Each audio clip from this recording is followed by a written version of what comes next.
Welcome back to the EULCS studios, where our second series of the day between Fnatic and defending EULCS champions G2 is about to kick off. Let's dive straight into the lineups for our match of the week, starting with G2 in the top lane. Expect in the jungle, Trick. Well, first we're going to introduce you guys again. In the jungle, Trick. In the mid lane, Perks. At AD carry, Sven. On support, Mithy and their coach, Youngbuck. The roster is completely unchanged, as is the coach, but they have added a couple of members to the infrastructure and the entourage. Yeah, the G2 Esports organization is looking for longevity, so they want to retain the same roster, but they do recognize that they made failures, especially internationally, so they decided to improve their coaching staff. They added Sharks and Weldon Green. Weldon, formerly from TSM, he is more of a performance coach, and then Alex Sharks came from Vega Squadron in the Russian league. So that's where they kind of want to improve the infrastructure and basically surround these top-tier players with people to help them. I think it's the right move.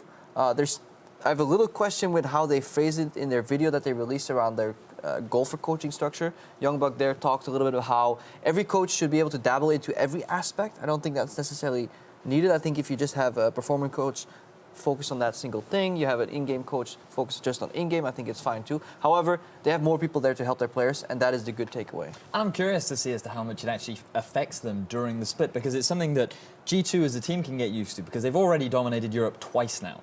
Right? We know that this is a consistent team that's always going to be there to perform when they're expected to. So they have plenty of time to work out the kinks, the problems, up until they get to, hopefully, these international events that they're working towards, which is where, hopefully, we'll see the effects of this extra support staff. So we all agree that in terms of changing players in the lineup, they did the right thing by keeping what they have? I mean, you could argue that Expect could need a rival in the top lane, not necessarily a replacement, but he was slightly weaker member. But most of the problems, especially internationally, for G2 Esports stemmed from their team play, and basically that they're so good at kind of writing a playbook during the split by scrimming all these teams over and over and practicing and just knowing how the game is played in Europe. But then when something goes wrong, like just anything, just a big mishap, like Perks losing his turret early at Worlds, or the bot lane face-checking awkwardly and then not being able to react, G2 right now is lacking reaction in the moment versus good teams. And that is what exactly Alex Sharks and Weldon are hoping to fix. We'll see how they progress throughout the split, and let's take a look at their opponent squad, who has taken on a bunch of changes in Fnatic in the top lane. So as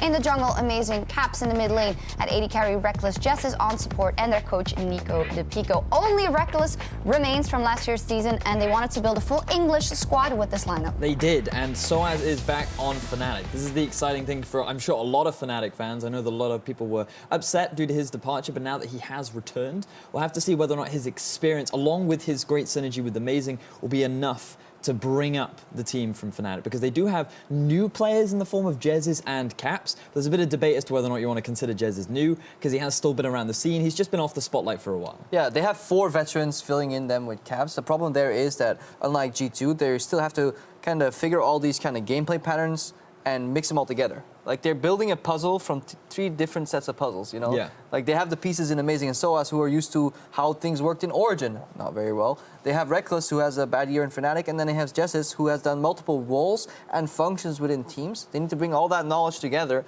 explain Caps how things go on the big stage, and then hopefully work with their coaching infrastructure to then create a top-tier team, but that will take time. But what we do know is that Fnatic has done this before. Yeah. We've had many instances of Fnatic taking a questionable team and turning them into one of the strongest teams in Europe. So I'm pretty confident. I'm really excited to see this team perform. I dare say even that theory seems to work better for the squad of Fnatic than taking on older players. But then again, Soaz is someone who returns to the lineup. Amazing is someone who has a ton of experience. And I want to talk about Caps and Caps versus Perks, especially in this first matchup. Because for Perks, we got to be honest, it is a bit of a redemption time as well. We know that internationally, it wasn't his cup of tea. He couldn't really show what he could do in Europe. But now it's a very important matchup to first show that he has that dominance over that rookie in the mid lane. Yeah, especially if you look at kind of what position.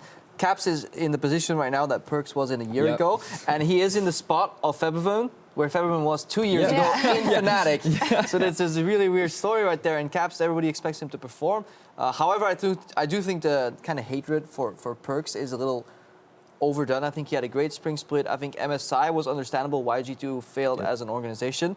I think a lot of people just like to criticize Perks because he has a real big, foul mouth, and he can't really back it up all the time, but he still is a good player. Yeah, and I think that Caps could very well rival that. I think he is the type of player that could come along and say, make the list? The top new list? Yes, exactly.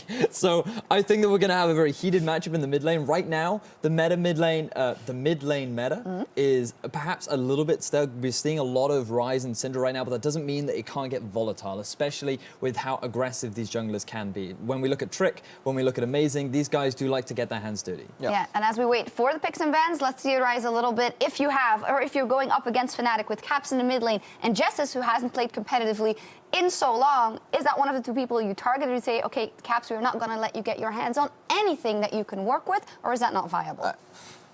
Mid lane expert. I think the one champion you really have to be careful about getting Caps on is Katarina. We've already seen a lot of bans towards that champion earlier on in the day. And after Deficio's excitement throughout the week, I feel that that's certainly a champion. When it comes to these assassins, Caps definitely seems to have an edge over a lot of other mid laners. Yeah, he was streaming a lot of Katarina as well and doing quite well. Yeah, he's definitely a good player, and that's one of those like disgusting champions you don't want on your team. I think it's more of what you're saying, Shox, is what will happen in ban phase 2. If a champion is left with a counter open, then the counter bans will happen, or maybe there will be a late counter pick that really fits the composition. But I think in the first pick phase, or first ban phase rather, you just have to ban the kind of the OPs as we refer to them. Yep. Like, yeah, there's no point targeting Caps if you give Rengar to the enemy team, for example. Exactly. So we'll see what they do. So let's have a bit of predictions. We are about to jump into picks and bans. Quick predictions, guys. Fnatic or G2? I feel like the consistency early on for G2 with the amount of time they've invested into prep and coming into the new season should be able to take this 1-2-0. Yeah, to counter maybe that argument, Fnatic has been practicing for quite a while, but still, I think I'm going to follow Vedi here and just say 2-0 for G2, because they have this routine. Domestically, they always had these map plays that were fine. They could play the game just fine enough. It's when they went up against better resistance or cheese picks that they lost internationally. I don't think Fnatic's going to bring either. All right, well, I think it's going to be 2-1, but still G2 is going to take it. So there you go. Enough from us. The players are readying up, so let's send it over to the caster desk. Thank you very much, Shox. Welcome to the caster desk. I'm Trevor Quickshot Henry, joined by Martin Deficio-Linger as we get ourselves ready for Fnatic against G2 Esports. Deficio, 10 picks, 10 bans, a new Fnatic roster, an old G2 roster. Yeah. Where on earth do we start? Well, I mean, we're probably going to need half an hour to do this kind of pre-show here. We can do that. There's a lot to talk about. Let's just delay the game a little bit because with, first of all, the pick and ban phase already being very exciting. We've seen it in multiple regions already, like LCK and LPL. And we've seen like a lot of mind games, a lot of traps, but also the standard OPs kind of being removed very often. I want to look, though, at specific champions that Caps can play, because Caps is the man I think we should hype. Pretty big list. I'm not expecting Katarina to go through. I agree. I'm not expecting LeBlanc to go through. So I agree. What is he actually going to play then? Well, there is still plenty of mid lane picks. Like maybe he gets his hand on Syndra, maybe he gets Ryze. But I think overall, like Caps as a player, to just introduce him a little bit more, has gotten a nickname among the pro players, Baby Faker. Because this guy mechanically is just insanely gifted. Now, we don't know how well he's going to perform on stage. Obviously, he's played in TCL, he's played EUCS, so he's been on stage before. First time in the LCS, though. First time in the LCS, under the Fnatic banner, under a lot of eyes. You know, from the announcement when Fnatic released their team composition and their players and their own team members were introducing him as Baby Faker. Isn't it too soon to award that title? Don't you have to, don't you have to show up on some big stage, an international stage, to truly earn that? To truly earn it, yes. Okay. But I can accept it because I think he is a really, really good young player coming in here, and I actually think the hype is justified. Maybe I'm going to get completely proven wrong right now, but I think he mechanically is definitely among most mid laners in Europe. His knowledge of the laning phase is fantastic. And again, that's why I think we're going to see some target bans towards him. All right, target bans towards him. That wouldn't be against the norm on patch 7.1. We've seen a lot of mid lane bans. Obviously, as you guys can see, there is still some tech setup on stage. Once we get both teams ready, we'll be jumping into picks and bans for our match of the week. I caught a quick glimpse there of Jez's. We're going to stay on Fnatic because they've come into this with a lot of changes, right? You know, different players, some old, some new, some role swaps in Jez's, but at its core, Fnatic were very public. They wanted a culture fit team. They wanted a language fit team. They wanted a team that could be friendly and work together and work hard together. Sure. Do they have that on paper? I think on paper, yes. I think actually on paper they have a team that synergizes really well with each other. We know there's experience between like Amazing and Soaz and Reckless. These guys know each other really well. They've been in the scene for a long time. They're very much on the same page on how to play the game and how to practice. So when I talk to like Nico the Pico about these guys, he says like, you know what, it's much easier now because everyone is super friendly with each other. When mistakes happen, you know, we just say, okay, hey, calm down, let's talk about it, let's fix it. And that is a good change for Fnatic as a lineup and why this culture fit was so important. And it is funny because you said, you know, all the eyes on Caps, or is it too many eyes on Caps? I feel like all 4 members Fnatic picked up have a lot of eyes on them. Yeah. Because Soaz and Amazing have always been outspoken, vocal members that the community has often had a fairly harsh, you know, opinion of if something did go wrong. No, harsh I know, opinions? a harsh opinion. I don't know. Never. We've seen that quite a few times. Jessis as well is a guy when he was back in Europe on SK Gaming who was a stable mid laner but was never considered like a superstar. Then he's been gone. He was in Challenger. He was in North America as a coach, as an analyst. And now he's back in as a support. And everyone is like, what is he going to do? Like this guy has almost no experience as a support professionally. So a lot of eyes on like every single new member, Yes. honestly. And we have to find out if the new members can mesh with the old members. Obviously, Amazing on screen right now. Amazing and Soaz weren't necessarily set up for success at the end of last year. Sure. I think that's one of the better ways to say it. And there's a lot of debate, a lot of argument, especially around your power rankings of EU teams, sparking off some opinions on some of the subreddits and you know, forums. How are they going to show up against the likes of Expect and Trick? You know, Expect, obviously, slow summer split. I think I'm going to choose my words very carefully. Okay. Trick, 2-time 2016 LCS MVP.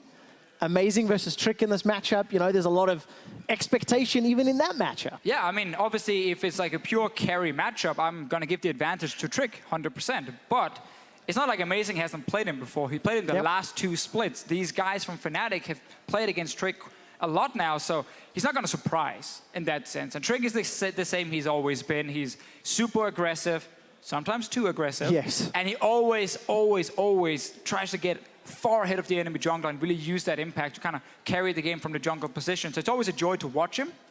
But there's obviously more members on G2 to respect. There are a lot more members on G2. I want to talk about their support staff in just a little more depth because we'll get to the players in game and we've got a best of 3, which we're hoping goes to 3 games.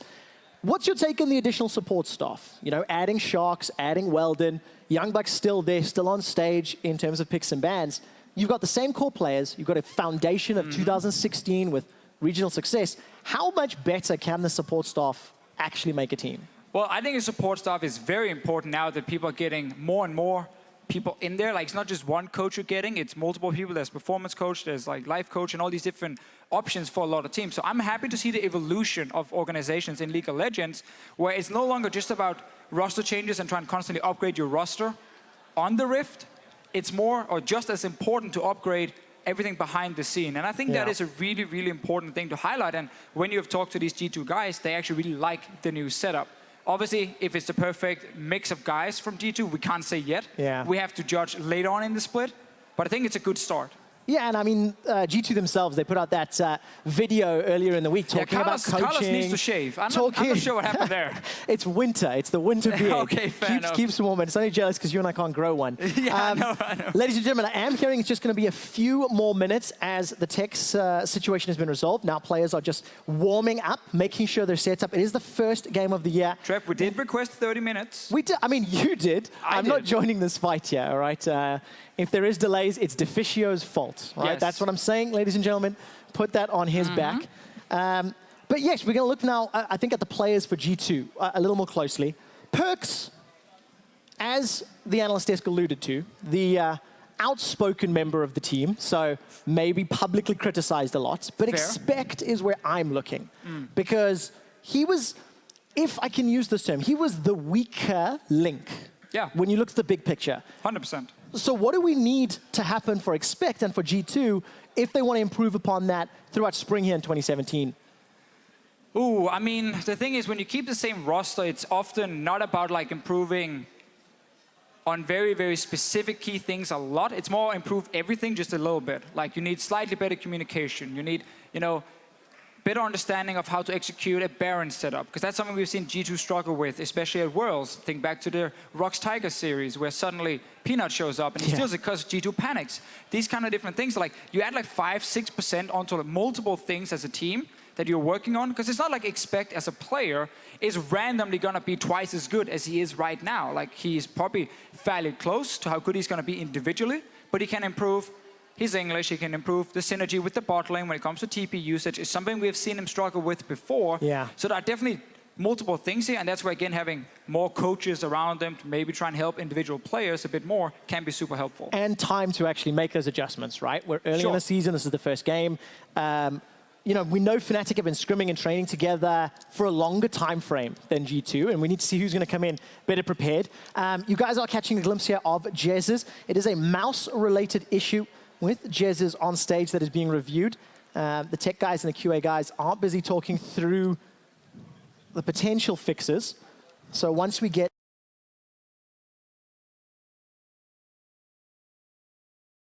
because we haven't yet touched on picks and bans, 2 phases now.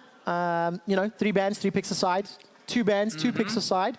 We know that red side is inherently favored in the picks and ban strategy. It's something that the developers came out and actually explained, because the Rift is somewhat blue side, so they're trying to balance that out.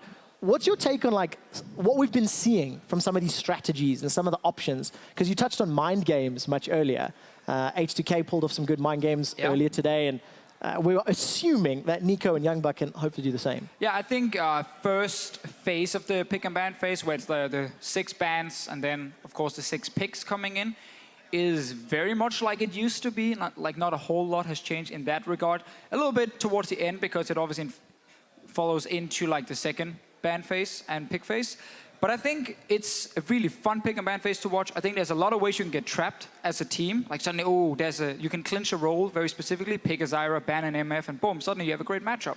Well, Tofficio, we'll find out if either team can do exactly that, because we are loading up for picks and bans between G2 Esports and Fnatic, and surprise, surprise, Katarina is once again on the ban table. That's not a surprise to anybody. No, we talked about, you know, the target bans against Caps. There's a chance we can see a LeBlanc ban as well, but G2 Esports is on blue side here, so they can still first pick it if they want to, and ban out other mid laners to maybe give Perkz a favorable matchup if he does go for that first pick. All right, let me rattle off the captain obvious picks here. Camille still up, Zyra, the soft counter, Misfortune. The Jhin to me is a little bit of a surprise, but target banning Reckless is something that is happened for many years whenever you play against Fnatic. So where does G2 Fnatic go from there? There's the Camille once again. LeBlanc is the only one that's screaming to me. Yeah, I think LeBlanc and then Ryze as the 2 remaining picks. And a lot of people actually like to play something like Ryze against LeBlanc. So if you first pick LeBlanc, they counter it with the Ryze pick. But you can also turn it around, because it's actually a matchup that can snowball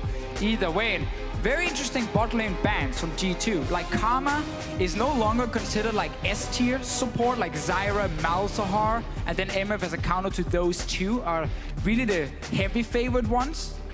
And also the Jhin ban kind of out of nowhere, because you can still trade Ashe for Varus, and that's a trade most people are very happy with. It seems like there are some comfort picks here from Fnatic that G2 on blue side are trying to hit. All right, comfort picks taken away. Zyra locked in for Mithy. Misfortune is still up and available. If Fnatic wanted to run that somewhat sort of soft counter, which you've seen very frequently, but what are Fnatic going to take? Yeah, I think this is a little bit greedy from G2, because now they give Ryze over to Caps. And we talked about Caps. The main strength about him is how insanely gifted he is mechanically.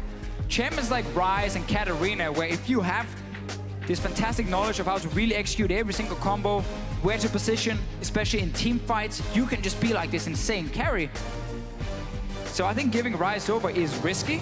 Obviously, G2 said Zyra is our #1 priority in the bottom lane. And yeah, just as you can get your MF, we're fine taking that matchup. Ashe, Zyra combined with Shen. If there was ever an early go button, that's it. H2K used a similar composition earlier, but took a long time to get into the game with that Shen. Maybe this is how G2 want to, you know, get in there, maybe use it earlier. Never let Caps get Ryze to a good position. And Nami, that's a surprise to me. it is a pick that European supports have still favored for quite some time, just because her laning phase is so strong. And when I say favored, I don't mean it's actually considered like super high tier by a lot of the European teams, but more, it's still super strong in the laning phase against some of these other ranged supports. But Nami has that problem where it's so damn easy to just gank her and kill her, especially because the bot lane meta at the moment, Trevor, it's hit level 6 and ulti. Ashe, Varus, Malzahar, Zyra, they all do it. And look at G2's composition down, or the composition in the first phase with Shen, Ashe, and Zyra. That's a go bottom in the bottom lane. Yes, beyond a shadow of a doubt.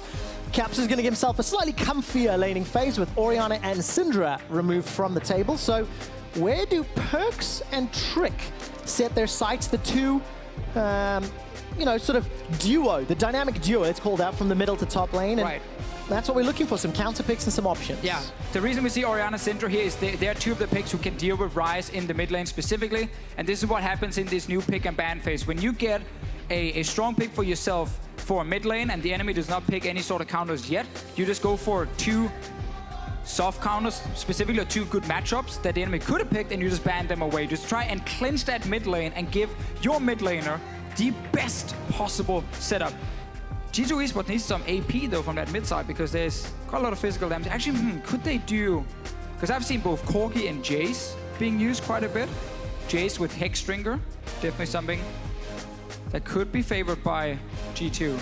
Well, G2 are going to give up the Maokai, of course, because that was not banned. There's very little top lane bans through this pick and ban phase. Still some options, and of course the Maokai to Shen. So where does G2 go? I think also Cassiopeia should be considered here by G2 Esports against Ryze. It's something in LCK the Korean mid laners like a lot against him, and she obviously is still available, but Talia instead, another pick that has come back into the meta.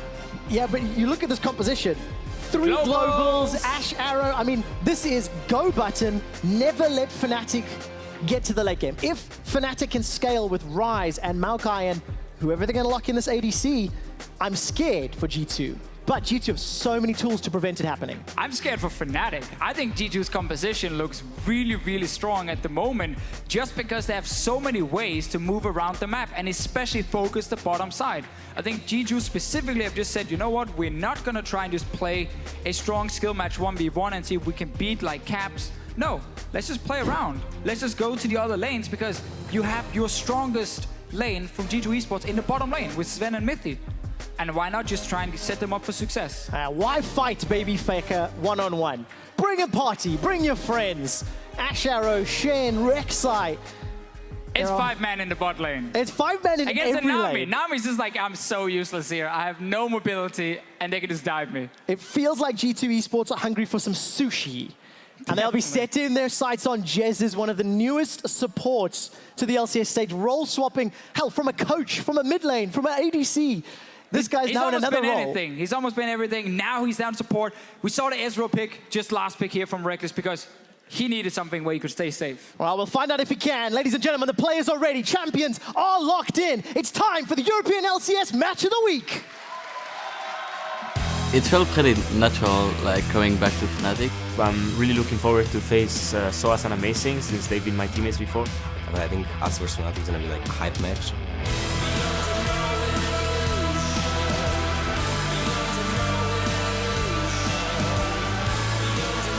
We always want to contend for the top spot, not be satisfied with anything less. I see Fnatic luring, and they're in the shadows waiting to grab their shot at the first place too.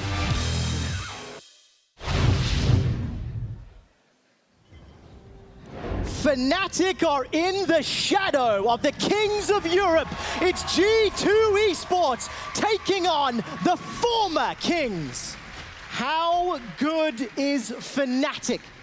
How good are the new players, the old players? It's early, Trevor. It's very early on in the season with 4 roster changes for Fnatic. Still some fans supporting. Are they trying to spell quick shot? It's a very long word. No, definitely in favor of Fnatic right now. There we got it. If you couldn't hear it before, you certainly can now. On screen at the moment, you see Perkz down the bottom lane. You might wonder why on earth is he here? It's simply because when you play Zyra, you really want to be able to get into this lane and start planting these seeds here around the middle of the bottom lane, so they can also be used to start getting some aggro on minions. Fnatic, though, are able to push back G2 and actually hit them here. But yeah, Perkz was just down here, add some backup, and if potentially a fight was going to break out, he was nearby to see if you can force a summoner. So very, very standard play, and nothing really happens there. Nothing just yet. G2 going to set themselves up. Cleanse for Perkz in that middle lane against all of the CC available to Fnatic. A little bit of a helping hand here from Soaz with Amazing. And we'll see if G2 can get any of these lanes pushing, open up some options for Trick to get in Fnatic's face. It will be hard to get that bot lane pushing very early now because Mithy lost all his plans.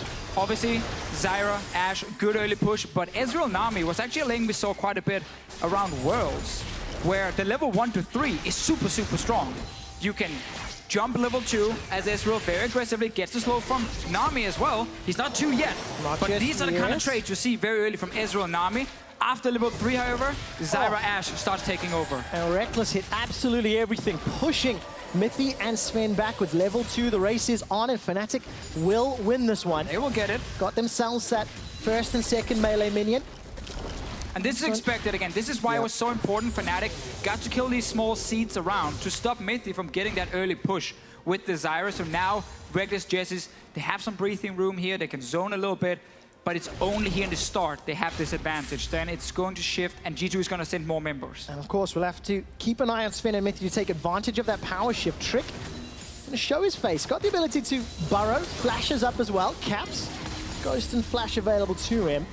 May have just been positioning for a potential counter gank if Amazing decided to engage and returns back to his Raptors. And I'm so happy, Trevor, that Taliyah is back in the meta. We just saw a peek of Perkz. Now we actually see him on screen here, farming in the mid lane.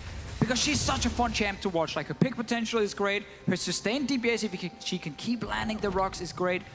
And her ulti is just so cool. Especially in the standard lane meta, where so much is focused around like diving these side lanes, especially the bottom lane. Once she hits level 6, she can keep the wave fairly even in mid, and then look for roams. That's exactly what G2 want to do. Their whole composition is about basically gate crashing a party. Sending everybody they want uninvited into Fnatic lanes. And they're kicking your door. And they absolutely are. That is broken. And now, by the way, I think it's important to reiterate that G2, the same 5 members, the same baseline of communication from last year, they're drawing from so much higher, basic level of understanding of their team members. Now we see how rusty they are, right? This is what we're judging now. How good is the communication? How well do they coordinate to shut down the new stars of Fnatic? I think just all the pressure is on G2. In this game here, they won both splits last year. As you said, they kept all the members together, and Fnatic made 4 roster changes, so you're expecting there to be some growing pains for Fnatic. Maybe they're just clicking instantly and it's all perfect, but you're expecting some sort of issues, some miscommunication here and there, and that's why the pressure's on G2 to perform here. If G2 loses, it's just great from Fnatic's side. Pressure onto Caps, mostly to relieve pressure onto Perkz. Perkz running low on mana, using that threaded volley over and over, and Amazing just steps into vision. So that's going to be information to G2. Even Stevens across the board. The power shift is going towards G2 now in that bottom lane. Sven and Mithy, you can see pushing out as expected.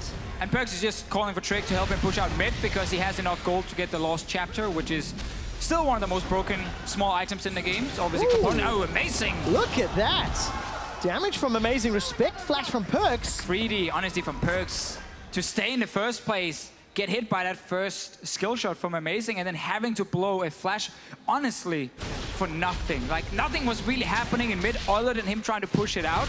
And that's actually where we can praise this play here from Amazing, because the reason he stayed was to try and deny Perkz the push, so Caps could get a little freeze in the mid lane. If you look at your minimap, and if we actually pan the camera after this trade. Oh, not going to happen though. Reckless is going to be able to arcane shift to safety. Good roots from Mithy. Reckless, low on mana, low on HP, but he's got himself that health potion. And we can take a look once again. That freeze from Caps was in the mid lane. This is what I wanted to talk about. So the reason Amazing stayed, and it looked like it was like super uneventful, was because Caps had a freeze set up already. Perks didn't get to push the wave all the way out, so he could go back and get Lost Chapter. And this has now meant that Caps has been sitting there just chilling. The wave is still pushed for him, but now gets ganked. And Burrow onto Caps, a seismic shot, first blood to G2. Damn. Flawless. He got wrecked. Flawless. So wrecked. Oh man, he just thought he was in such a great position. He's been freezing for like over a minute almost.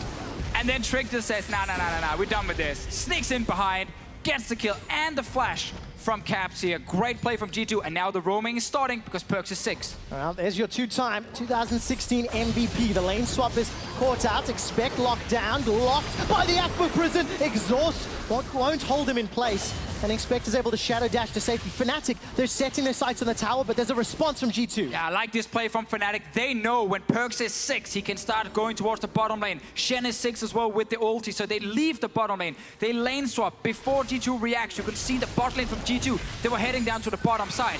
Realized too late. Oh, they're top. We have to now change. Sven is now finally at the tower, but it allowed Fnatic to get some damage. Weaver's wall is available for Perks. He was sniffing around the river, but decides against going in. Now I'm already somewhat impressed here. Good opening play by Trick. That was expected, you know, for a jungler of his caliber.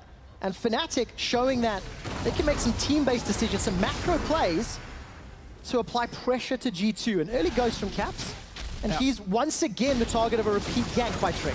Good ghost though. Meant that Perks couldn't get in range to actually knock him back, and Perks just decided to step away.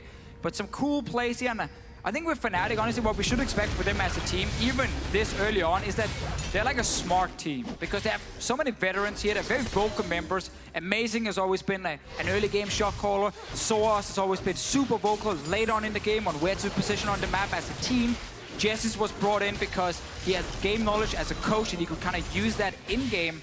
So this kind of swap they just made before here to avoid that dive from Perks was just really smart forward thinking. And it did reward them again, a little bit of damage on top tower. And also they stayed alive. Amazing. Lurking near mid. Gonna get some support here. Stand United's available for Expect, so Fnatic need to be extra careful. And you know, seeing that play, seeing the communication, that's something that Fnatic have talked a lot about in terms of how they built the core of their team, you know?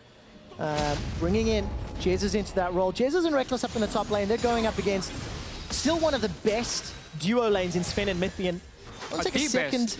Oh, the best. Oh, in the West, yeah. I mean, Mithy, the highest number of assists for all European LCS players in 2016. Him and Sven just double-teamed and really took over the European LCS. 680 assists over the course of the season. Good old Mithy has still not missed a final in Europe whenever he's played in the LCS. Also attended Worlds every single time he's actually played in the LCS. So this guy has consistently been on one of the best teams in Europe. And I have a feeling that he's one of the reasons these teams tend to be one of the best. Yeah, definitely a proven track record. Gonna hold G2 to an even game as we approach 10 minutes. The lane swap and the tower damage has actually been evened out in the top lane now. Both towers dropping to around 50%. No surprises as far as itemization is really concerned. And Fnatic, despite giving up that single kill, they're farming well and they're setting themselves up for some mid-game plays. But this is where G2 can switch it on. They've got ultimates across the board. Yeah. They just have to pick a direction and throw everything at it. They're basically now waiting to finally get back to that 2v2 lane with Sven and Mithy, who's now level 6. So again, we talked about that bot lane meta. Hit level 6 and then just fire your ultis, and then you try and take down some of these members here. Some of these you mean Jesus? By that I mean Jesus, obviously. First your arrow, he flashes, then you get arrow back from cooldown, and you arrow again, and then you kill him. That's effectively how it works against supports with no mobility. So you can see Fnatic's bottom lane. They don't want to stay in the lane because they know how risky it is. They leave once again. They're trying to constantly roam around, and Perks are trading. A lot of damage from that overload, but Caps actually took a big chunk of him on his character as well before he backs away. Now, G2 have got a lot of support down the river. Stand United's up for Expect. Will it get channeled? Here comes Amazing. Stand United not gonna finish. Amazing's got the kill. Round Warp will deliver Caps to Amazing's hands. And Trick is forced to burrow to safety. Fnatic are on the board. Second time where it's the Fnatic roaming first. The bot lane roamed down. Arrow coming in from Sven. Feels like it's a delay. Where's the damage to back up? Stranglethorns is available as well. Expect finishes the TP. Jesus is locked down. Stranglethorns throws him into the air, and Jesus is killed as expected. Now there's a retreat. Soaz turns his attention to Sven. The tower first blood picked up by G2. Soaz looking for a kill onto Sven. A lot of HP to burn through, and flash for flash they chase. Soaz suns him down. Gonna keep chasing. It's not a lot of damage. Arcane smash. Jump to the mid lane. Amazing. Gets bitten down by a furious bite. Sven is still alive. The flash, the heal, the survive. Soaz can't kill him. Oh, it looked really good for Fnatic at first when they set up that dive here. They managed to kill Perks before Shen even arrived. Sadly though, Fnatic, when they actually stayed to take down the tower, arrow came in from Sven, TP from Expect, ulti from Trick, and suddenly multiple members with the globals collapsed on Fnatic. Managed to get 2 kills in return and the top lane tower. So big swing here for G2. 2,500 gold to support the 2-kill advantage. It's Trick, that's 2, 0, and 1. Got himself some tanky stats already, and G2 demonstrating mastery of the composition. It was very clear who was going in, it was very clear what the targets were, and that felt very crisp. The response to Fnatic's pressure in the mid lane, and Fnatic got punished for it. I just like what we see from both sides. Like, I like these roams here from Reckless and Justice to avoid 2v2. This is just a great setup. Perks didn't use flash early. That meant he actually got chunked down really, really low, and Amazing could finish him. And now the cross-map arrow coming in from top side. Then TP gets channeled. Mithy is here. Rek'Sai is coming in with ulti, and Justice is now caught very, very close to the enemy tower. Nothing he can do really to stay alive at this point, and Fnatic can't kill Trick. They have to just back away, and obviously now we saw Sven take that top tower. So questions now, how do Fnatic... Amazing getting caught there was not good. That was actually just a misplay from Amazing. Gets punished for it, first death of the game. Finished the thought from a moment ago. Fnatic have got a small reprieve, like so many summoners blown. The globals are just coming back off cooldown, so G2 can look to do that again. Yeah. There's only very small windows of opportunity for Fnatic. You mentioned all the summoners gone here. The most important summoner for Fnatic is to teleport on Soaz, and that's also down at the moment. So Fnatic actually does not have a way to react if G2 is pulling off a global play. So defensive play for Fnatic is what we're expecting. Honestly, they almost have to at this point. But the problem is, when you play defensive against multiple globals where you don't have one yourself, is most of the time you can't defend because it's 2 or 3 guys coming, or just an engage on Caps. 2 on 1, Stranglethorns, Caps flashes away, he survives, manages to stay alive. Reckless used the True Shot Barrage for a little bit of support. Up in the top lane, Expector's in trouble, so Caps escapes with his life, and Fnatic get their first tower of the game. Yeah, this is a good response from Fnatic. Again, both teams with some nice moves here.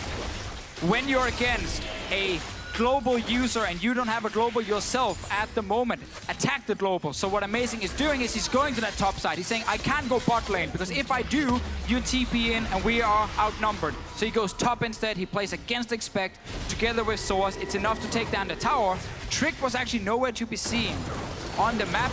Could have tried to go up and defend, but just reacted too late, and Fnatic takes the tower. So good heads-up play by Fnatic, despite being under a lot of pressure, despite the potential tools that G2 have available to them. I think it's important to note and to remind people that Fnatic's team composition is going to be inherently weaker at this stage of the game.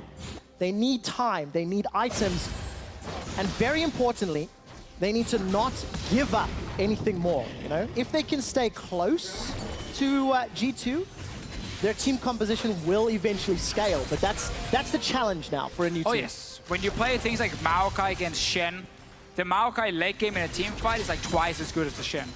Not even more. Shen has his flash taunt, and that's about it he really offers, and then he can block autos from the enemy AD carry. But the enemy AD carry is in Israel, so he often gets to jump around the Shen, he can fire Mystic shots. It's really hard then to deny Reckless and his damage. And again, so Maokai will just be way better in that situation. But just before here, G2 knew they could set up a play in bot, and they did. I just wanted to see Trick and Perks then hover towards top side. They knew that was where Fnatic could attack them. They didn't. They were both sitting mid lane to defend against Reckless Jesses. That's why they lost the tower in return. And Fnatic are trying to get whatever gold they can, but they're losing a Dragon now. Yeah, Dragon uncontested here. Complete vision control by G2. The fact there's no tower in that bottom lane just allows G2 to easily secure the first Cloud Drake and then reposition towards middle. Abyssal Voyage sorry, the farm alarm is the only ultimate not available here for G2. So Trick needs to come closer, and that's what he's doing, joining the mid lane. I'm looking for a Sven arrow if G2 want to push towards that tower. Yeah, and we can see both teams are playing all three lanes at the same time. Like 1-3-1s on their sides here. Rise, the strong duelist, fantastic in 1v1s, but he's not able to leave the lane fast enough because his ulti is not long enough to go from like top side to mid lane just instantly. And that's where Talia can just match the push from either Maokai or the Rise and then use her ulti to leave. So G2 can keep making plays in mid lane and they look for one now. Caps is here. Oh, Trick gets jumped on. 3 members of Fnatic. That was fantastic. Absolutely fantastic. They did not budge. They were setting up a play. Oh, that was beautiful. They were setting up a play in mid, and then they see Trick, and they're like, all right, let's just not move. He's not going to see us. And they were just standing there being like, he's not going to see anything. And he walks straight into them. The thing is, that is coordinated, communicated play. Fnatic were fully aware what they were doing, and they didn't reveal their positions. Hook, line, and sinker. Fnatic get their second kill. They're still 3,000 gold down. Taking a look at the items, everybody's still scaling here. Sven working towards that Essence Reaver. Look at your minimap. No pings, no movement. No, he's actually going into place of ward as well. He Trick checks the has push. no idea. He just checks the push, plays the ward. So, funny enough, both teams... Oh, Cap's getting caught. Yeah, no flash available. This should be an easy kill. Gets shut down. A little bit of support from Trick, Mithy, and Expect. And that's just a punish. That play before was so cool. Both teams were setting up for potential plays in mid, like Trick could tunnel over the wall behind Fnatic, Caps could ulti in behind G2. And also they saw Trick fairly early, and so they knew he was coming, we're just waiting. That's the ulti from Perks, the roam we talked about before, and they're trying to get the tower. Well, 2 people that are locked off in front of the wall. Could hop over if needed, but it will not be needed.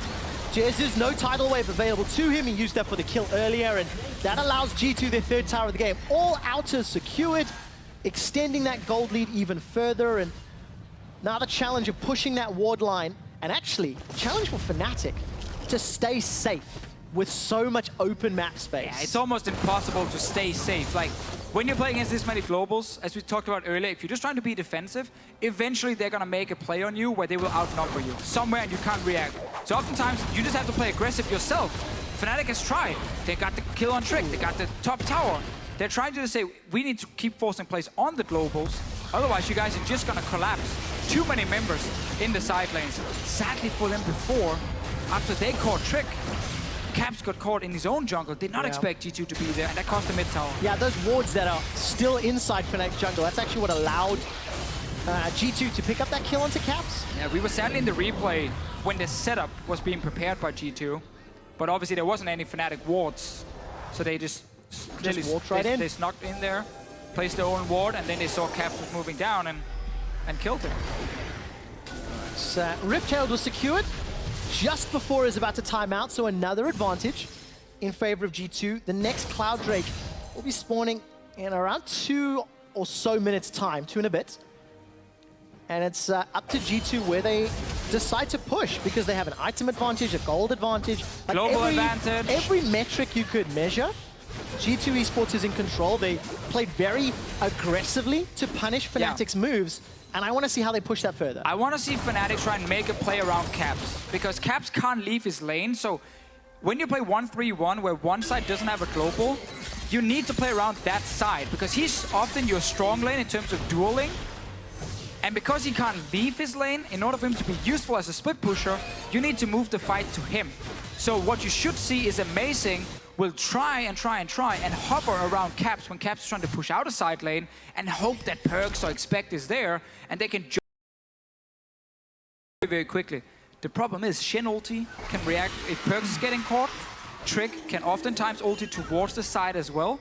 Sven can maybe arrow. So it's really not easy for Amazing and Caps to play this strong 1-3-1 side lane.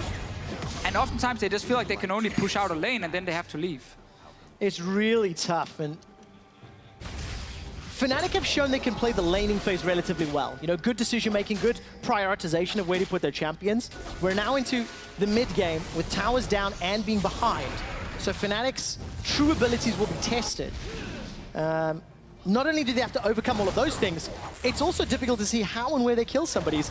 Interesting to note, Mithy's actually dealt the most damage in the game so far. Mate, he's a support. What do you expect? That's how supports work now. 2017. Malzahar, Zyra, they build a ton of AP because they're supports.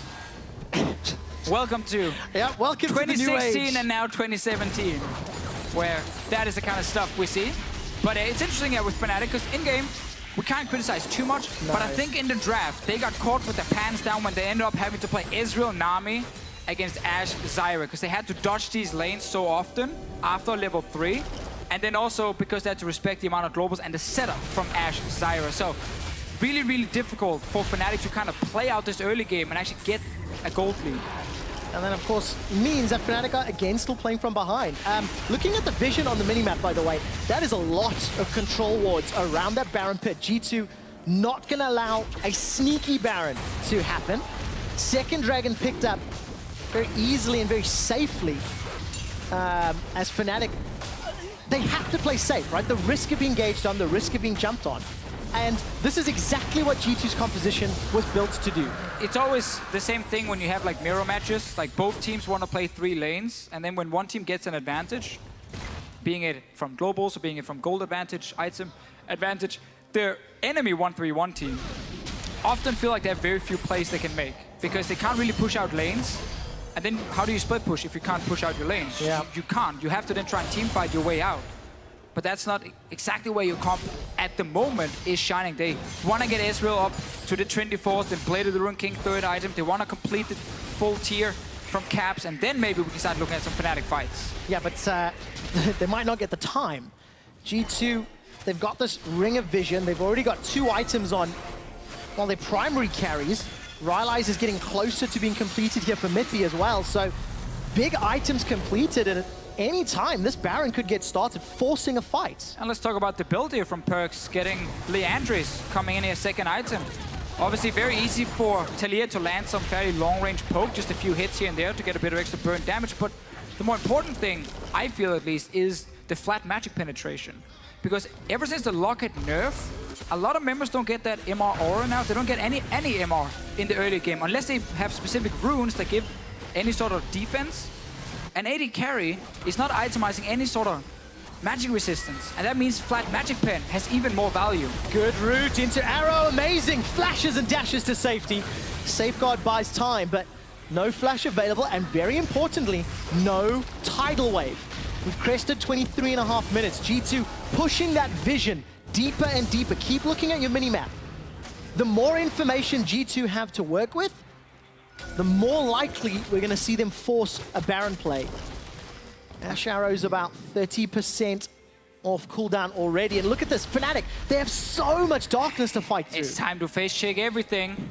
Send in whoever cares the least about his KDA. Realm Warp is being channeled and it gets cancelled. Oh, Mithy! Not gonna work out. Strangle Thorns catches and prevents 3. Perkz gets 1. Running away for Fnatic. It's a double kill. The Weaver's Wall tries to block off any further follow-up. And down in the picture-in-picture, Expect is pushing Soaz away. G2, they had the vision set up. They could sneak behind Fnatic. The only blue trinket available was on Soaz, but he's in the bottom lane, so it's completely useless. Fnatic had to just try and go in and see if G2 were doing the Baron. It's a great bait, great setup. And this was one of the things we criticized about G2 last year. Their Baron setups were often very, very risky. They took 50-50 smites. This was a perfect setup. And we got to see how powerful vision control is. Exceptional setup, exceptional execution. And that means G2, the defending European LCS champions, have got a sizable 7,000 gold lead. Let's be honest, it is what was expected, but the manner in which it's worked out, look how beautiful this is. Yeah, this is Mithy just sneaking around. He has a control ward up on the top side, so he knew he wasn't spotted when entering a potential flank position, and he finds the kill. And we just have to say, Trevor, like G2 Esports, they are the kings in Europe. Yep. But internationally, they're a bunch of peasants. Because they're honestly not able to really do anything yet, and that's what they want to change in 2017. And if they manage to win EULCS again, then we gotta hope for the sake of Europe, they can actually change that. Well, it starts with further domestic success. That's a good start. It is a long season. There are 13 best of 3s to play.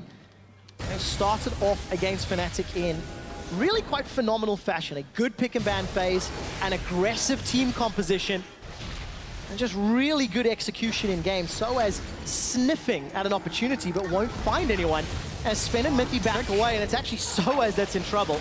Grasping Roots comes down. Perkz not going to use the seismic shove just yet. Holds on to that cooldown, and SOAS is able to escape with a flash. Yeah, they push up the top lane from Expect here with the Baron buffed minions. Have fun playing against a global 1-3-1 comp with Baron. Like, every single lane, your tower is just taking a ton of damage from minions, and you can't stop every lane because if you sit there, you just get suddenly engaged on by multiple members. It is almost impossible for Fnatic at the moment. And I made that Leandri's point just to quickly go back to it. I went back in and checked Fnatic's MR. 30 MR on Reckless, 30 MR on Jesses, 34 on Caps. Like, none of them have anything because, again, there is no aura from the Locket. So this flat Magic Pen build from SOAS here, or sorry, from Perkz with the Leandris, extra valuable, and also get some percent burn against the tanks. Why not? Yeah, very, very useful. Expect takes a little bit of damage there from Caps' overloads. Caps 1, 2, and 1. He hasn't had a chance to shine. Because G2 have done such a good job of shutting all of Fnatic down, responding to those plays, and G2 take even more towers. That's the fourth, sieging 3 lanes at once. Yep. There's simply not enough power in Fnatic's team composition to shut this down. G2 doesn't care if there's great individual members on Fnatic because G2 is beating Fnatic as a team. And it all started in the pick and ban phase with these globals, setting up that bot lane with Zyra first pick into Ashe as the second rotation. Arrow to SOAS. A lot of damage. Look at the shove. Brings him backwards, and SOAS can't go anywhere. Shut down in the 3-on-1. This opens up the inhibitor turrets as Expect continues to push the top lane. Baron running out very soon. Probably 20 or so seconds left on that one. Tower number 6 is going to fall. And Fnatic may have run out of options. G2 have to make a monumental error to give this game up, and with the discipline they've showed, that looks to be next to impossible. Got to start thinking next game. Got to start thinking, how can Fnatic help themselves in the draft? Because that's where it started to go wrong. I think one of the first things Fnatic are going to look at is the fact they had Ryze, Ezreal, and Maokai. 3 picks that definitely want to scale, who couldn't really stop the roams from G2, and didn't have a lane where they were specifically destroying G2 Esports. Because Jesses now is trying to engage, or yeah. He's trying to dissuade G2. Right? You know, that's the idea. They didn't get the inhibitor. I call work. As I said before, Jesses interrupted me right there. Now I forgot what I wanted to say. God damn it, Jesses! Right. Jesses and whatever my Fnatic. point was, it was great. It always is. It always is. It rarely is, but no, Fisher, you only drop golden nuggets of wisdom. Listen, the trick is if you say so much crammed into like one sentence. I think it's crammed into one sentence. Just to change myself there.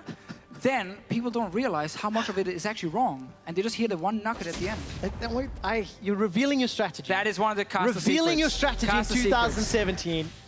The spring split. We've got a little bit of time. This is, of course, the number 1 and number 2 seeds from Group A. Fnatic was sent over here by H2K. And we started ourselves on a pretty hype matchup. Fnatic have shown some glimmers of hope, some glimmers of life. Pretty good decision-making. Oh yeah, now I remember my point. Unfortunately, they've just been outdone here in this first game of this best of 3. Yes, and one of the problems with Fnatic was like one of the lanes where they could get an advantage, which was mid lane with the Ryze.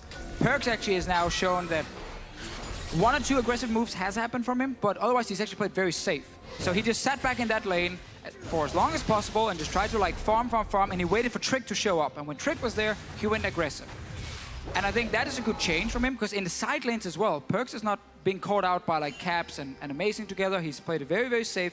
And that was like the one lane where Fnatic could maybe get an advantage, because they were not going to win bot, not going to win top either, too hard. Expect going to look to run away with his life. Got flash available, gets over the wall. Reckless continues to chase. A lot of ultimates use. Here comes Amazing as well. Ash Arrow going to split Fnatic, and Expect makes it out alive. It's almost unfair when you can dash the wall, then you can flash, and then there's a blast cone as well you can take to jump another wall. 3 walls here. And Expect he doesn't care, and it means, sadly for Fnatic, this top end tower actually it's going to survive.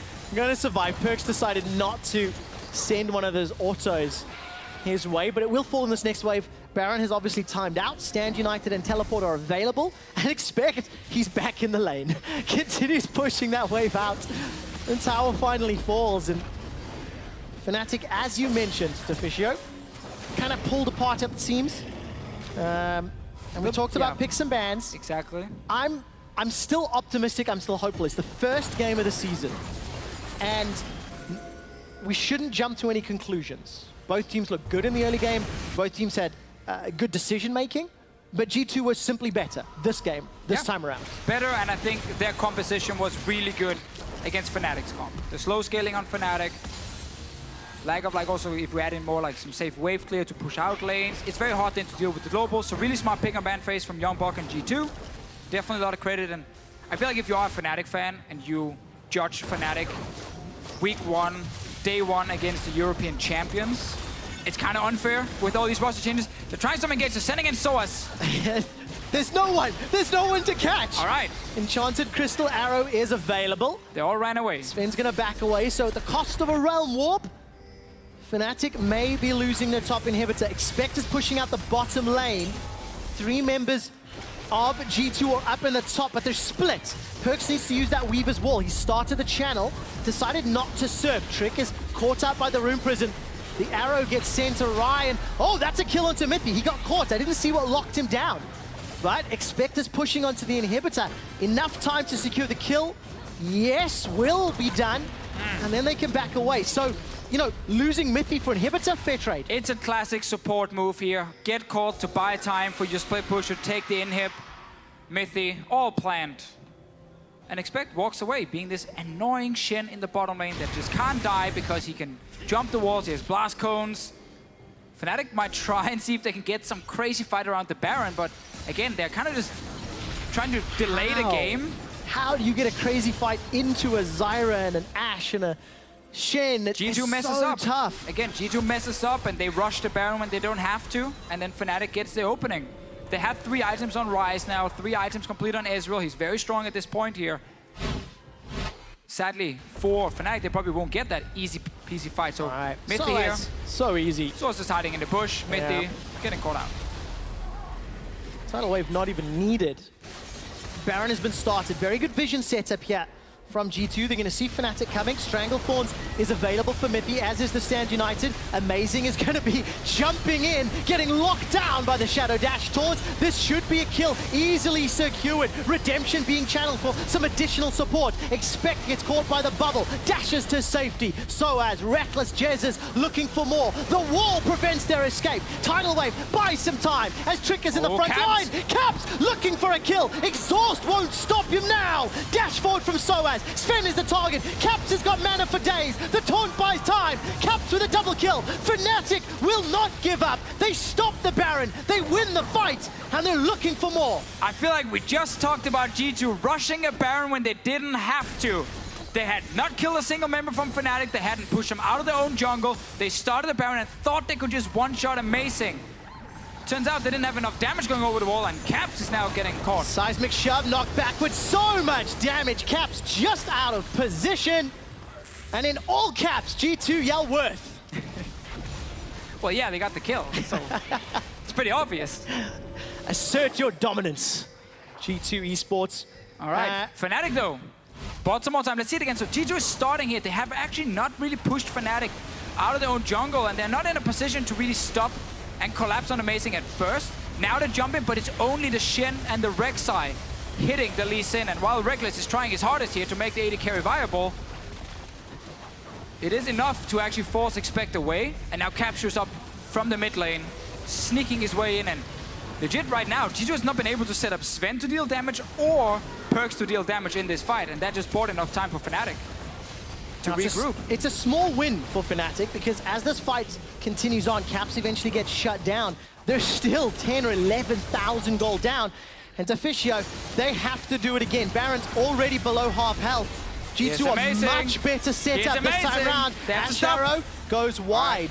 Sonic Wave will time out shortly. Stand United being channeled onto Mithy, and Soaz is the target. Meowkai is purring away, but he gets taken down. 5 members of G2, they finally kill him. He actually dealt a lot of damage. This could be very important if G2 wants to try another attempt at the Baron, because right now Ryze is in the base, defending.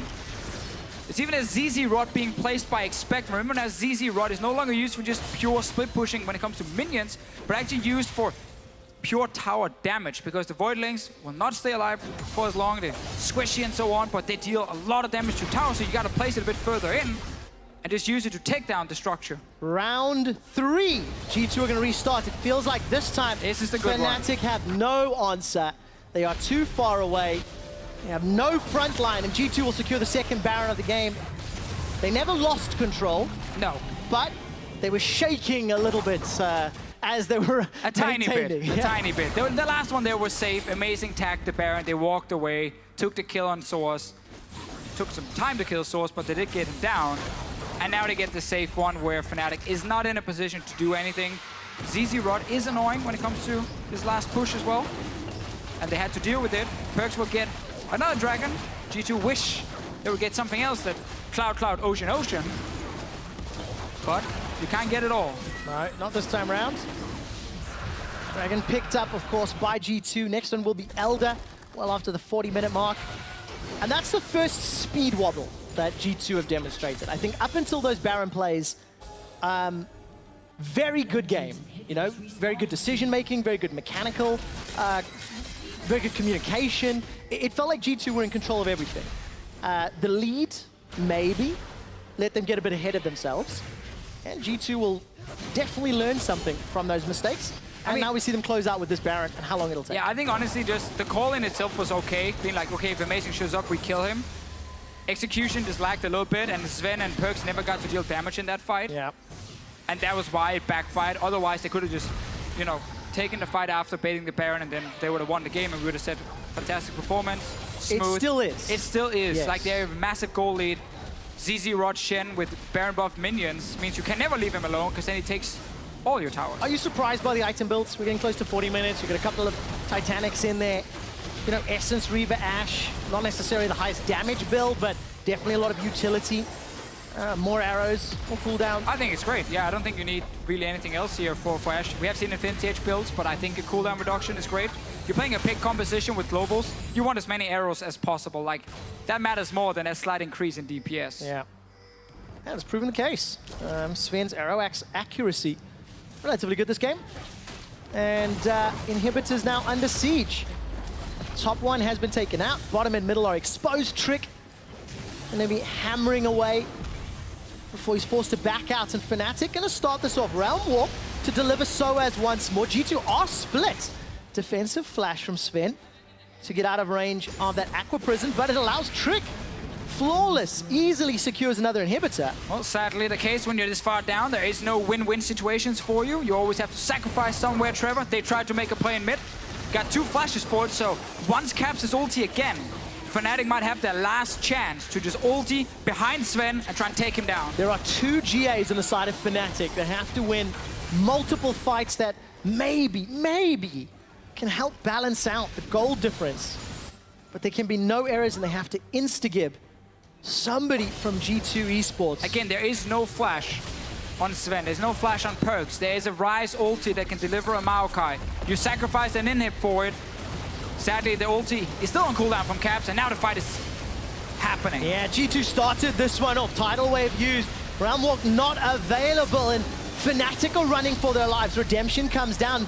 Nobody's died just yet, but the super minions with Baron buff and cannon minions pushing into the base. Teleport coming down from Soaz. He's got no flash to close the gap. Stranglethorn's not available. It was used, but Mithy gets a root with those grasping. And now Trick and Expect, they're backing away. No. 4 members of Fnatic looking. It's so desperate, but there's just nothing to cling on to for Fnatic. As soon as that ulti was ready from Caps' side, G2 backs away.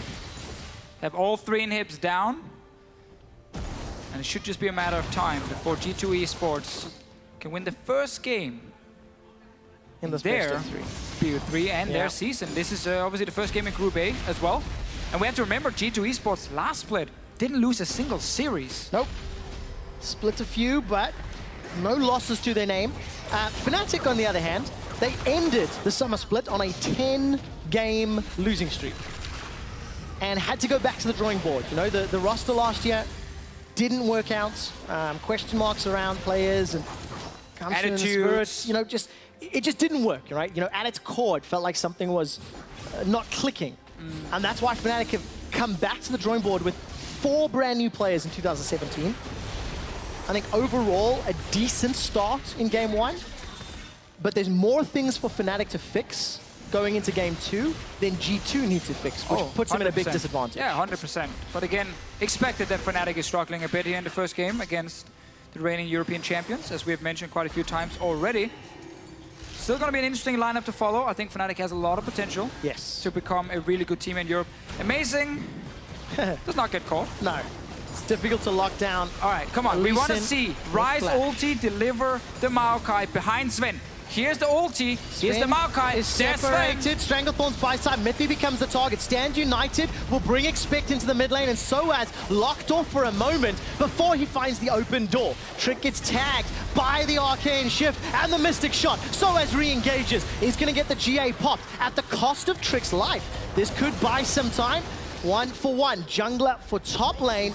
But a Nexus turret is down. There are so many super minions pouring into the base. Fnatic need to do something monumental to stop G2, and I don't think they can. There's an army coming with G2. The Winions are all G2 needs. Caps is in trouble. He's trying to bounce the Spell Flux, trying to bounce the AoE. The Nexus turret drops. G2 Esports turn their focus to the Nexus and take Fnatic down for their first win of 2017. Very nice first game here from G2. I love the pick and ban phase. First picking the Zyra and then just packing globals. 80 carry at global, mid lane, top lane, jungle.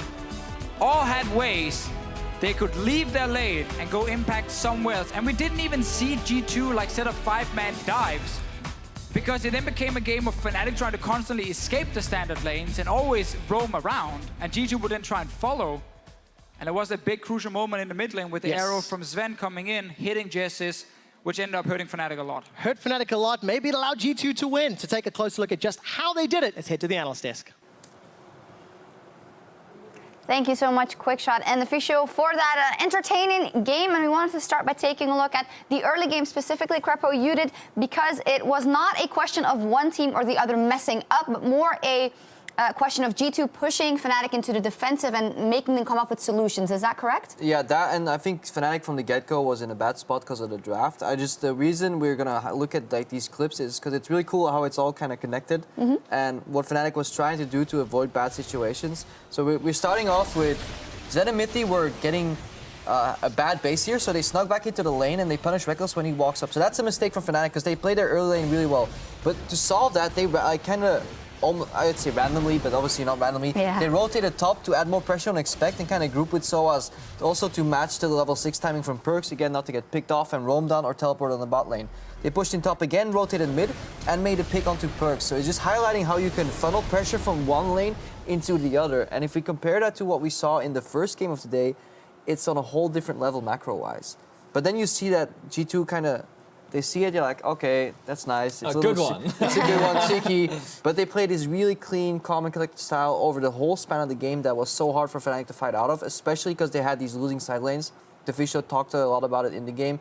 1-3-1 with losing side lanes is incredibly hard to play. But I really like the way Fnatic solved these issues. Like, they had a really strong early level 1 contest. They lost the lane due to the sneak in from Zed and Mithy, so they rotated top, rotated mid. It all looked kind of good, but suddenly they were behind gold anyways. Yeah, they certainly were. We saw a lot of aggression coming out from Trick, something that we expected from him. He did get punished for it a little bit, but that was also another very smart play coming out from Fnatic, and we just wanted to highlight this play once again because we thought it was a really interesting mechanic, and it was also very reactive from Fnatic, the way in which they initially approached. They saw, okay, Trick is trying to set up an invade. We see that he's coming because he's just been spotted on a ward, and they just stop, dead in their tracks. And because of his tremor sense, he has no idea that they're there until it's too late, and the entire Fnatic roster ends up getting the collapse down onto him. And that's just, it's so cheeky. Yeah, it is. It's so nice. It's just the way they instantly reacted that, you know Amazing was sitting there saying his head, like, whoa, stop. Yeah. And then we're Hammer time. Yeah. No hammer time this time, but it's those little gameplay elements, and a lot of it is what we don't even see, like what's going on when we start toggling the vision, how vision pressure is important. At the end of the game, G2 had killed 76 wards in total of the enemy team. Fnatic had killed like 50 in total, so there's a really big vision war going on because they don't really fight that often because it's all about implied pressure. Both these teams knows what's going to happen when they fight. Like, okay, if we meet here, like, X is going to beat Y, therefore we don't fight, so we back off, and it's all a pressure game. And funneling and heaving over that pressure into different lanes is what makes it so fascinating. And definitely, and the vision and the pressure game and setting up the objective is something we saw by the Baron play by G2, or rather picking off Fnatic to get to that Baron later, and was very nice from them. A very nice line from Mithy to kind of set them up for success in the rest of the game. Yeah, so just at the start of this, I want you guys to have a look at exactly how the vision is set up. You can see the entire top half of the map for G2 is entirely lit up, and this is exactly what Crepo was highlighting to. The slow back and forth, the pressure slowly working its way in, enabled G2 to get all this vision so that Mithy could come around from the flank and set off this entire play. He lands a multi-man grasping route, forcing Caps to flash very early on, and the rest of G2 are just in a prime position to clean up the fight because Perkz is coming from one angle, Sven from the other, and it's just a clean executed fight, all from this very slow and gradual setup that G2 have been working towards throughout the game. Yeah, and they had a little bit of hiccups there in the end game, but they were able to close it out quite cleanly in this one. And then the question is, you talked about the lane assignments might have been in the disadvantage for Fnatic right from the start, but also the fact that in general they picked a lot of scaling elements, and you wonder, is that the approach you have to take against a team like G2 who loves to go hard and fast straight from the start? I mean, I think G2 can play all these styles, and I don't think necessarily they went that like hard and fast. It was pretty methodical, but I definitely agree with your point that it is too much scaling. Like double tier and Maokai is complex to play, and you get away with it against inferior teams, but it's one of those compositions that you have this dream team fight in your mind, right? That's how you, like, sometimes you judge plays. Like, you look into the future, okay, we get the Ryze ulti and the Maokai, we have the Peel, this comp works so well. But G2 will never allow you to use that comp. They will just always use minions to scout ahead to avoid the picks. They will pressure multiple lanes at once, and you find yourself kind of struggling. It's very reminiscent of what happened in Season 2 and 3 when all these teamfight teams built the dream comp, but they were never allowed to use it because they got split pushed on. It's like, why is this at top? Why is he bottom all of a sudden? Same thing happened here with G2 Esports. And a thing or two was, of course, also because of the bans coming out of G2. You don't have that much room to play with and pick exactly what you want anymore because you have to adjust. Fnatic picked blue side, or did you? I mean, they shouldn't lock Nami. Yeah, I think you should, if you have like some other picks there, like you shouldn't pick a Nami when you're planning on going for the Maokai top. I think there were solutions for Fnatic. This is probably a comp that worked in scrims against other teams. Because if there's a team that is not as refined, or G2 or Splice, like this comp works for sure. You go late game and you win. And we do criticize the comp, but one factor that actually made things a lot worse for Fnatic was actually Cap. So I was following him throughout the game, and he got caught 3 different times after Fnatic had actually gotten themselves an advantage. So he was just giving away a lot of what Fnatic had already built up for themselves. Super sexy gank though from Trick in the middle. Yeah, it was. It was super clean, like, but because we were looking back at the pings, and you could tell that he was aware, okay, Trick is mid, he wasn't expecting it, but following that, Caps did make a lot of mistakes where he was just getting caught out of position where he shouldn't, and this is where we're starting to see this rookie player coming into a very big and experienced organization like Fnatic where he's working. Yeah, it was a pretty snowbally game though, but G2 like broke him in. Welcome to the LCS. How do you feel now? But we're going to see what they do in game 2. Fnatic might come back here, and remember, after this series, stick around for the post-game lobby where we'll be taking a closer look at how the new 10-ban system played out in the games today. But we'll be right back with Fnatic and seeing if they can bring it back in this best of 3, or will G2 take it in a clean sweep? We'll find out in just a bit.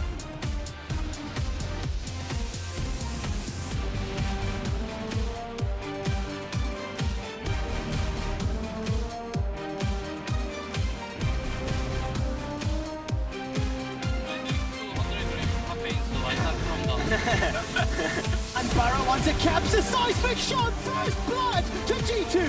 Now Caps is here. Oh, Trick is jumped on 3 members of Fnatic. That was fantastic.